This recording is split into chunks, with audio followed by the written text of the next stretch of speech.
Shalom.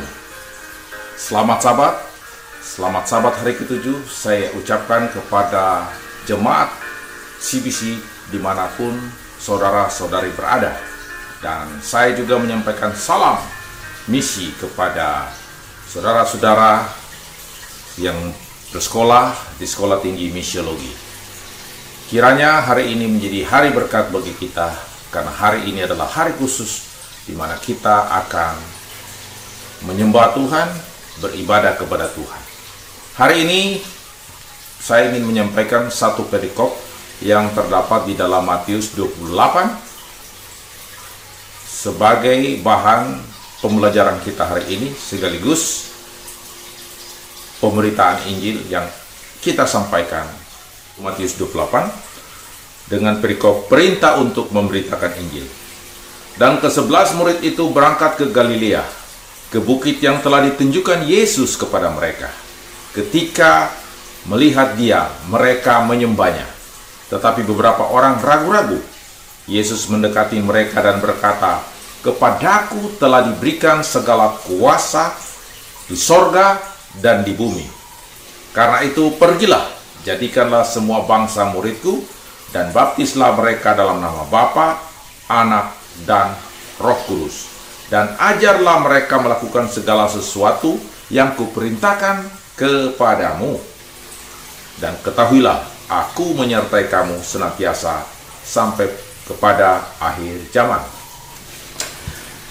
Bila mana kita menyampaikan tentang misi, ayat yang sering ditonjolkan adalah ayat 20, karena itu pergilah, jadikan semua bangsa muridku. Namun kalau kita membaca secara keseluruhan perikop ini, kita akan menemukan hal-hal penting sehubungan dengan pemberitaan Injil dan pemuritan. Jadi pemberitaan Injil dan pemuritan itu sangat penting. Namun dalam hal pemberitaan Injil, ada hal yang menarik yang perlu kita ketahui di ayat 16. Perhatikan ayat 16. Dan ke-11 murid itu berangkat ke Galilea, ke bukit yang telah ditunjukkan Yesus kepada mereka. Perhatikan di ayat 16. Ayat 16 ini merupakan satu kunci yang penting untuk kita memahami bahwa seorang yang memberitakan Injil ada appointment dengan Tuhan, ada pertemuan khusus dengan Tuhan, ada janji untuk ketemu dengan Tuhannya. Itulah ayat 16. Ke-11 murid itu berangkat ke Galilea, ke bukit yang telah ditunjukkan Yesus kepada mereka. Jadi Yesus telah menunjuk, kita akan ketemu di bukit ini ya. Tunggu saya di sana. Dan mereka akhirnya bertemu di sana. Jadi, poin pertama yang penting dalam pemberitaan Injil adalah seorang pemberita Injil harus ada pertemuan khusus dengan Tuhannya. Harus ada pertemuan khusus dengan Sang Guru Agung itu, yaitu Yesus Kristus. Hal yang kedua, bila mana kita membaca ayat 17, ketika melihat Dia, murid-murid yang dimaksudkan ini adalah ketika murid-murid melihat Dia. Jadi ketika melihat Dia, mereka menyembahnya. Tetapi beberapa orang ragu-ragu, saudara-saudara. Beberapa orang ragu-ragu. Bagaimana saudara bisa melihat ini? Ya, 11 ini murid, beberapa orang ragu-ragu. Saudara bisa membayangkan murid Kristus yang sudah setiap hari bersama Yesus Kristus. Kemudian ada pertemuan khusus lagi dengan Tuhan. Mereka melihat mujizat-mujizat yang Tuhan lakukan. Tapi ketika mereka melihat Yesus, setelah ada pertemuan khusus, kemudian mereka melihat Yesus, mereka sebagian menjadi ragu. Apa yang mereka ragukan? Coba perhatikan ayat 17. Ketika melihat Dia, mereka menyembahnya. Tetapi beberapa orang ragu-ragu. Ada yang menyembah, ada yang ragu. Ini pelajaran yang sangat berharga bagi kita, bahwa sekalipun ada pertemuan khusus dengan Tuhan, seorang itu siap untuk memberitakan Injil, tetapi dia ragu untuk menyembah Tuhan. Dari sebagian orang yang memberitakan Injil itu, ada yang meragukan Tuhan, ada yang menyembah Tuhan, ada yang meragukan, sehingga mereka tidak menyembahnya. Dikatakan beberapa orang. Kita tidak ketahui dari 11 orang itu berapa orang yang ragu, tidak disebutkan jumlahnya, tetapi ada yang ragu. Ini memberikan pelajaran bagi kita bahwa sekalipun kita telah menjadi murid Kristus, sekalipun kita telah mengadakan pertemuan khusus dengan Tuhan, dan sekalipun kita menjadi orang yang sudah percaya, tetapi di dalam kehidupan ini sering keraguan itu muncul. Itulah sebabnya keraguan untuk menyembah Tuhan harus dibuang jauh. Untuk memberitakan Injil, kita harus sungguh-sungguh menyembah Tuhan. Menyembah Tuhan ini bukan soal beribadah atau berbakti, tetapi keyakinan bahwa Tuhan yang kita sembah ini memiliki segalanya. Dialah pemilik segala sesuatu. Dialah pencipta langit dan bumi, dan padanya ada segala kuasa. Dan ketika Yesus melihat bahwa sebagian menyembah, sebagian juga ragu-ragu, beberapa orang ragu-ragu, sebagian menyembahnya, tetapi dari murid-murid itu ada beberapa orang ragu-ragu. Ada kabar baik yang saya ingin sampaikan di sini. Sekalipun ada orang yang ragu, sekalipun ada orang yang meragukan Yesus Kristus, sekalipun ada orang yang meragukan ketuhanan Yesus Kristus, sekalipun ada orang yang meragukan kuasa dari Tuhan Yesus, tetapi kabar baiknya adalah ia tidak pernah membuang atau mengusir atau menghukum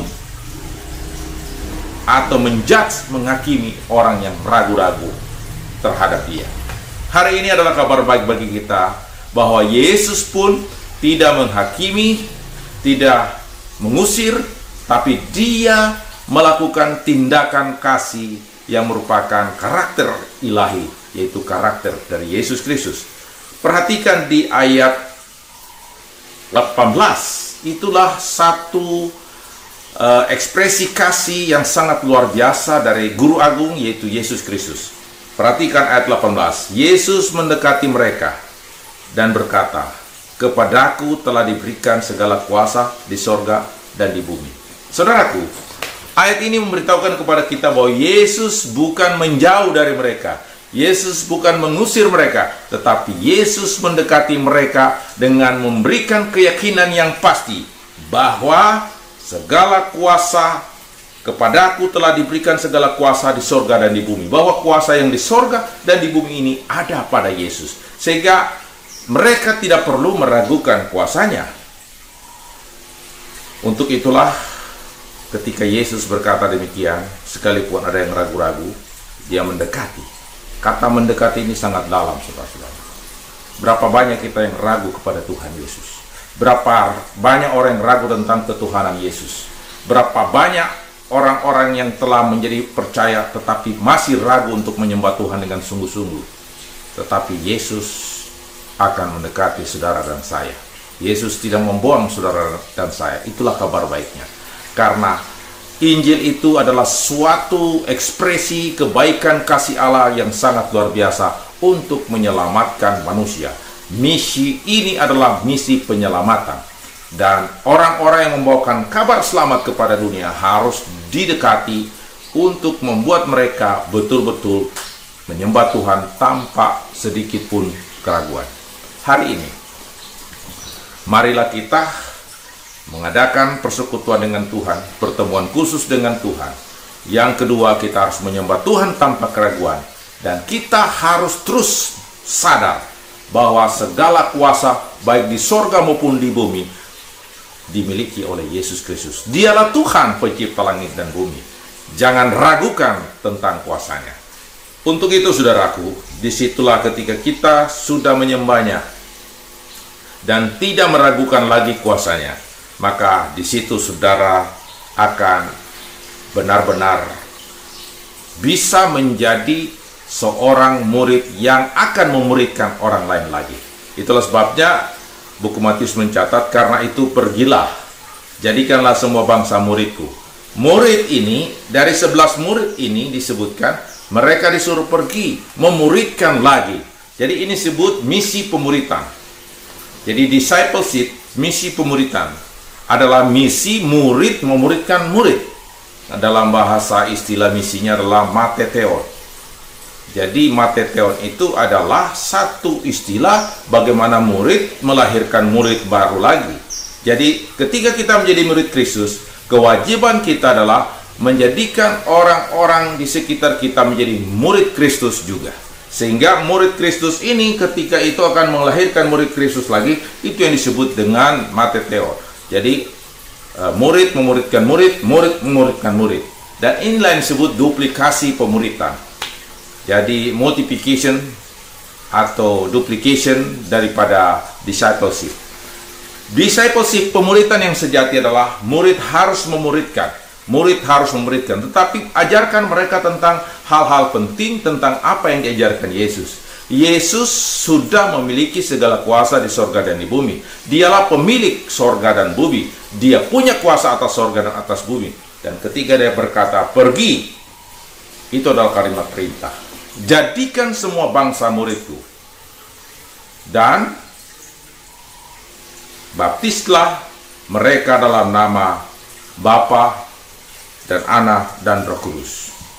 Saudaraku yang dikasihi Tuhan, ketika kita memahami konsep atau perikop perintah untuk memberitakan Injil, maka kita ketahui 3 hal penting dalam pemberitaan Injil. Pertama, adakan pertemuan khusus dengan Tuhan. Sembahlah Tuhan tanpa ada sedikit pun keraguan. Dan jadikan semua bangsa murid dengan cara memuridkan terus-menerus, dengan inti pelajarannya adalah ajarlah mereka melakukan segala sesuatu yang telah kuperintahkan kepadamu. Inilah yang disebut dengan misi pemuritan. Dan ketika kita tahu tentang misi pemuritan ini, maka kita akan antusias untuk terus memuridkan orang lain dengan tetap memberikan kesadaran penting bahwa mereka harus mengadakan pertemuan khusus dengan Tuhan, seperti di Matius 28 ayat 16, harus menyembah Tuhan tanpa keraguan, dan harus pergi menyampaikan kabar tentang Yesus Kristus yang telah menyelamatkan sebagai intisari dari pemberitaan Injil. Bahwa Yesus sudah menyelamatkan, Yesus telah menyelamatkan manusia, sehingga mereka akan diajarkan apa saja yang diajarkan Yesus. Itulah yang harus menjadi pengajaran daripada murid-murid Yesus. Itulah sebabnya di ayat 20 diakhiri dengan ajarlah dan ajarlah mereka melakukan segala sesuatu yang telah kuperintahkan kepadamu. Jadi kita harus mengajar segala sesuatu yang telah diperintahkan oleh Yesus. Dan akhirnya ayat 20 berkata, dan ketahuilah, aku menyertai kamu senantiasa sampai kepada akhir zaman. Kiranya Tuhan Yesus memberkati kita. Pelajaran tentang perintah untuk memberitakan Injil adalah pelajaran tentang ada hubungannya dengan misi pemuritan. Ada hubungannya dengan orang murid-murid yang mau terus melakukan pertemuan khusus dengan Tuhan. Orang-orang yang mau menyembah Tuhan tanpa keraguan. Dan orang-orang yang menyampaikan Injil kabar baik tentang keselamatan dan mengajarkan apa yang diajarkan Yesus untuk dilakukan.